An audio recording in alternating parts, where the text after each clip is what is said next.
Hey everybody, Shane here. We're gonna talk about the third studio album by the Gorillaz. It's called Plastic Beach. The album was actually released March 2010. As of May 25th, it has sold nearly 800,000 copies and is very likely to go platinum soon.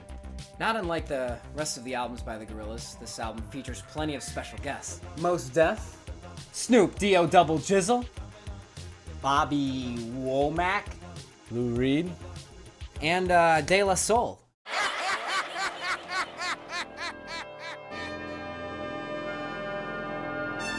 Welcome to the Plastic Beach. Gorillaz and the Boss Dog, Planet of the Apes. Plastic Beach, 16 tracks. Anytime you have 16 tracks on a CD, you have a lot of room for good and you're gonna have a lot of room for bad, and I think there's a lot of both here. I disagree a little bit. A lot of both might be, for me personally, just knowing the Gorillaz for a long time and being a very, very long time fan, I think isn't necessarily a proper statement. I do agree with you. There's definitely some sleepers on that album. Which ones do you think are probably the most memorable? For starters, Welcome to the World of Plastic Beach with Snoop Dogg. Good track. Yeah. It's a good intro track. It's not really the intro, but it's a good place to start the actual music of it. Super Fast Jellyfish, Rhinestone Eyes, Up on Melancholy Hill, Glitter Freeze. So much synth. Oh, it's 6 synth lines in Glitter Freeze. That song. Yeah. It's probably the trippiest song on the entire album. Trippy, energetic, upbeat.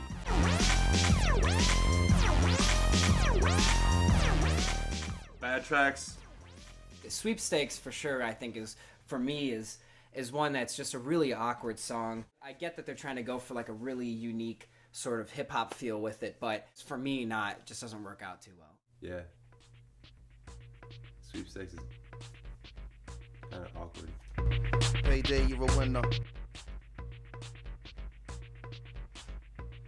I think Broken for me, and I know it seems like we have a little bit of a debate between Broken. I know it's for you. You say that it's quite a sleeper, but I like it a lot. And I could see why, comparatively speaking to the rest of their songs that are on that album, that it's definitely not quite as up to par with the rest of the songs that are on that particular album.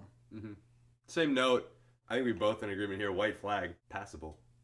I think the involvement with the I can't remember what the name of the orchestra is now. There it is. The Lebanese National Orchestra for Oriental Arabic Music. I'm gonna write this down. I think it's okay to read that. Yeah. Oriental Arabic Music. Arabic? Anyways, I think the involvement of the orchestra in White Flag can really show you how cultured a band can actually be. Really immersing yourself into the area and the culture can actually benefit the songwriting process. Throughout the entire album, they seem to keep this really consistent. I hope I don't get murdered for this. It's just really goofy. I think a lot of people would be rather embarrassed to have some of those songs playing with their windows down. No. I think so. I really do. I think because it's really goofy. I think You're so. Go embarrassed? I'm gonna go embarrassed. Maybe it's a little more eccentric and maybe a little more flamboyant than other Gorillaz albums. I'm not embarrassed to listen to it.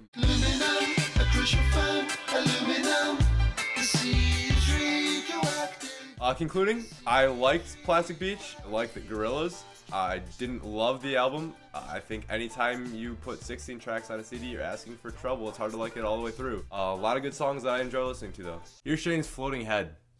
I think when we get down to the real nitty-gritties, I really love this album a lot. As long as they continue to make music like this, I will consistently buy their albums. I hope one day maybe I can actually go see them live, which I have not been able to do yet. I love Demon Days. I liked the self-title, and I love Plastic Beach.